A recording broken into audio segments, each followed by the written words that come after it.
аз съм Кирил, а вие сте с канала ExcellenceHookah.bg.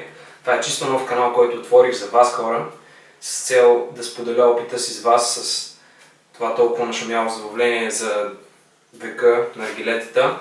И също така отворих YouTube и видях, че няма много хора, които така качват, особено в България. В Русия и в Америка е побъркано от клипове, но специално български клипове с наргилет са доста малко, така че реших да отворя мой канал, в който да споделя опита си с вас и да качвам интересни клипчета с цел да ви информирам и да ви забавлявам. В днешното видео ще ви дам важни съвети, които трябва да имате в предвид преди да си закупите наргиле. Започваме с чашката. Чашките биват два вида в зависимост от начина, по който се свързват с самата тръба. Това е мъжка чашка и женска чашка. Като това не е най-важното за тях, най-важното е материална изработка. Предимно биват два вида, глинени като тези двете, или керамични и порцеланови. Глиняната чашка винаги е за предпочитане пред керамичната, защото на първо място е по-издръжлива. При изпускане се отчупат малки парчета, докато керамичната или порцелановата се пръска като чиния на милион парченца. Другото важно нещо е, че глината разпределя топлината и я задържа за по-дълго време, което също е голям плюс при чашките. На второ място е маркуча, който е много важен, разбира се. Те биват в най-различни размери, диаметри, украшения и така нататък. Като това, което трябва да имаме предвид при закупуването на наргилето и маркуча, е, че е хубаво да е с по-голям диаметър, за да се дърпа по-лесно и да не ни боли устата след това.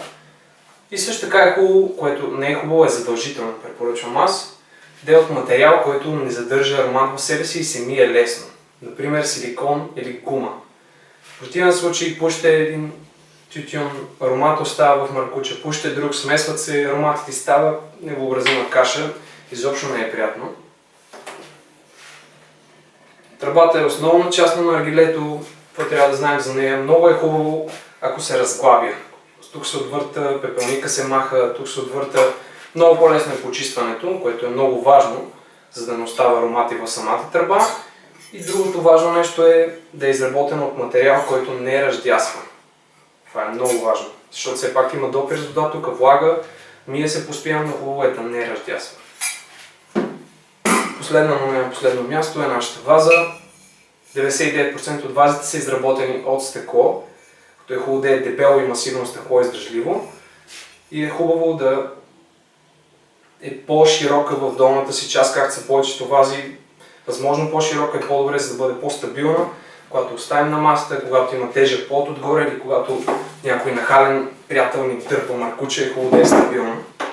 Ако видеото ми ви е било полезно, не се колебайте да ми дадете палче нагоре и да се абонирате за канала ми. Ще продължа да качвам най-разнообразни клипове с наргилета. Също така, ако имате каквито и да е въпроси, не се колебайте да питате отдолу под клипа в следващото видео.